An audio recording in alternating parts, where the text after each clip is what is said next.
Hey up everyone, welcome back to the Rugby League History channel. Today on the channel, I'll be doing my tips and predictions for round 6 of the 2025 NRL season.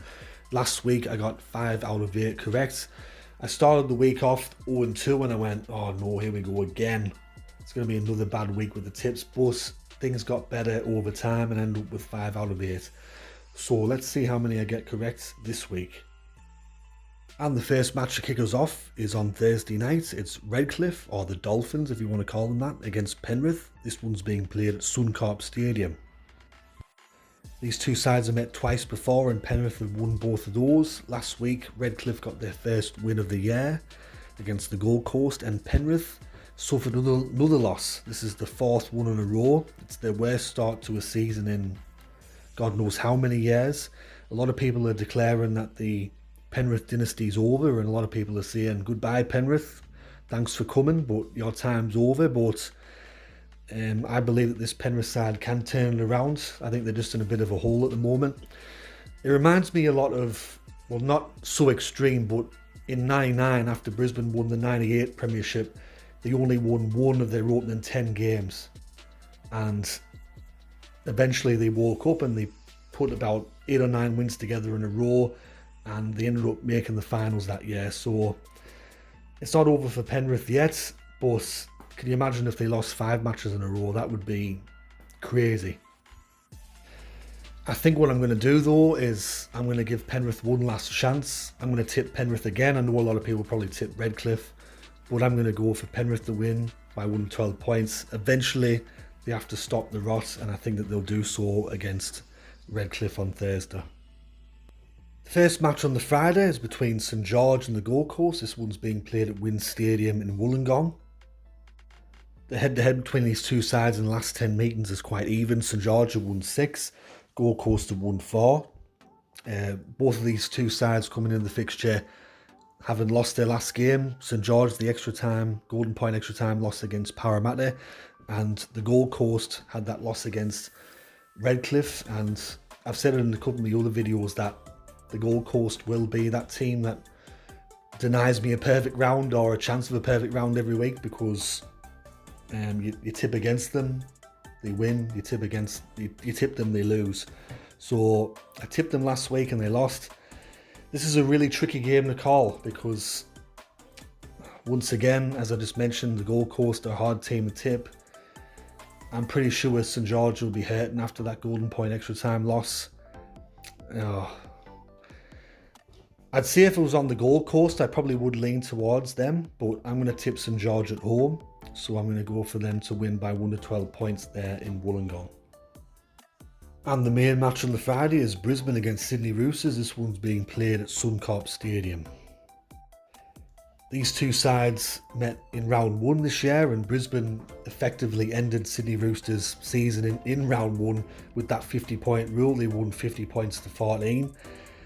With Brisbane, they come into this fixture having won last time out against West Tigers, and East had the loss against South Sydney in the big rivalry game, the derby, and it was a close game, but they just come up short. For this one, Brisbane have been playing pretty good this year. I'd say so. They've been one of the better teams to watch. Sydney Roosters, they've got a lot of personnel changes. They've had a lot of injuries and a lot of players leave the club in the off-season, and you can tell by some of the performances as well. They've only got the 1 win to start off this year. For this one, because it's at home and the way that Brisbane are playing, I'll go for Brisbane to win this match by 13+. And the first match on Super Saturday is between Cronulla Sutherland and Manly Warringah. This one's being played at Optus Stadium in Perth. Am I reading that right? So the Battle of the Beaches is going to be in Perth this year. According to Rugby League Project, there's been 99 matches played in this rivalry. 29 wins for Cronulla, 68 wins for Manly, and there's been 2 draws. However, in the last 10 meetings, Cronulla and Manly have both won 5 apiece. Both of these sides coming into the fixture with a loss. Cronulla had that heartbreaking loss against Canberra in the nation's capital, and with Manly, well, they got battered by Melbourne, so they'll be looking to make amends for that performance. This is going to be a really good game, I feel. Most Cronulla and Manly games are. It's a good rivalry to watch.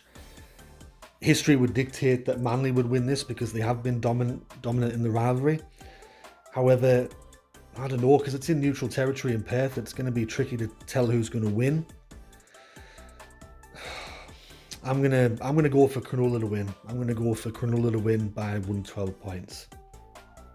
And the second match on Super Saturday is between South Sydney and North Queensland. This one's also at Optus Stadium in Perth.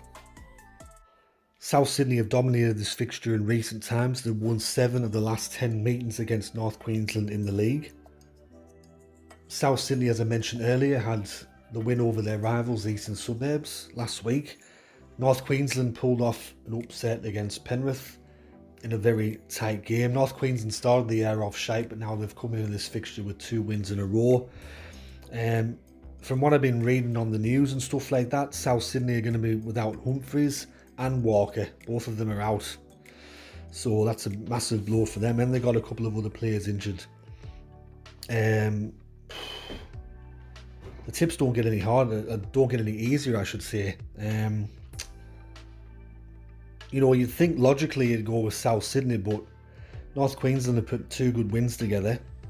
And with no Humphries and no Walker, I'm going to take a bit of a risk. I'm going to go for North Queensland to win this game by 112 points on Saturday.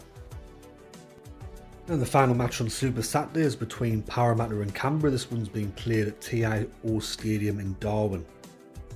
This is Parramatta's last ever home game that they're taking up there to the Northern Territory in Darwin, and it's been, I think, about 9 or 10 years that they've been taking games up there, and I think this might be the last NRL game in Darwin for quite some time after this. Parramatta got their first win of the season last week against St George in Golden Point extra time, and as for Canberra, they had that win against Cronulla where they beat Cronulla at the death and got the 2 points. Now, going back to this match in Darwin, financially it's been good for Parramatta to take a game up there every year to the Northern Territory, but besides that, I don't really think it achieved much else. Half the time they used to play against teams from Queensland, which made absolutely no fucking sense. Why would you take a game in the heat to a team that's acclimatised to the heat? But in the final ever match, they're going to be playing against Canberra, a team that is going to be the same as Parramatta. They're not used to playing in them hot conditions, training in the pre-season in the hot conditions. I googled the weather for Darwin during the week, and it's 34 degrees every day and about 25 degrees at night, so it's going to be a hot game. It's going to be sticky. It's going to be very energy sapping out there for both sides. I like the way that Parramatta played last week. You know, they were down and they showed some real resilience, and they come back and they won that game. They showed a lot of heart, a lot of grit, and so did Canberra. Canberra's noted for that in the past as well. But you know what? I'm going to go for Parramatta to win this game by 112 points. I think that they're going to sign off in Darwin with a win, and they're going to close that chapter at TIO Stadium. So I'm going to go for Parramatta to win by 112 points. And the first match on the Sunday is between Melbourne and New Zealand. This one's being played at Amy Park in Melbourne. Now, if Rugby League Project's correct, and they better be, Melbourne's won the last 16 matches in a row in the NRL against New Zealand, which is incredible. The last time that New Zealand beat Melbourne in any game was in round 18 of the 2015 NRL season. That was over in Auckland. The last time that they won at Amy Park against Melbourne was in round 8 of the 2014 NRL season. New Zealand coming into this fixture coming off the bye, so they'll be fresh. And with Melbourne, they battered Manly. And I knew that they would. I said it in my last video, I knew that they would probably batter Manly, because whenever Melbourne lose a game, Craig Bellamy fucking absolutely gives it to them at training the next week and they come out and win. The big question is, can New Zealand finally break the streak? Can they finally beat Melbourne? I mean, things have to end eventually, but I don't know, the way that Melbourne are playing at the moment, I'm going to go for Melbourne to win this game by 13 plus down there in Melbourne. And the final match to close out the round is between Newcastle and West Tigers. This one's being played at Marathon Stadium in Newcastle. Newcastle are a bogey side for West Tigers in recent times. They've won their last 7 meetings against them. The last time that West Tigers defeated Newcastle were in round 10 of the 2021 NRL season. Both of these sides coming into the game with a loss. Newcastle were held scoreless against Canberra, Bankstown, and West Tigers, they narrowly avoided the 50-point hoodoo against Brisbane up there at Suncorp. I really think this final game to close out the round is a bit of a coin toss, to be fair, because West Tigers have been a lot better this year.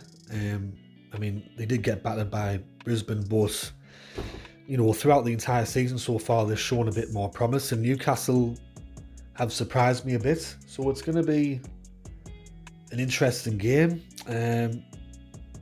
I guess I'm going to go for the home side. I'll go for Newcastle to win by 1 to 12 points. However, I wouldn't be surprised if West Tigers win as well. So that concludes my tips for round 6 of the 2025 NRL season. I hope you enjoyed this video. Let me know who you're tipping in the comment section below. Thanks to everyone last week that watched me round 5 tipping video. Once again, over 2,000 views. It's much appreciated. Good numbers, lots of likes and a few comments. I usually used to put out the videos a lot earlier, but I've stopped doing that. I've kind of waited 1 or 2 days now to put the videos out. And I believe by doing that the views have probably dropped a bit and the engagement's dropped a bit, but I'd rather try it this way this year than do it the old way. So once again, thanks everyone for tuning in. Thanks to everyone that continues to support me. And I'll catch you all later in the next one. Alright, tally bye for now.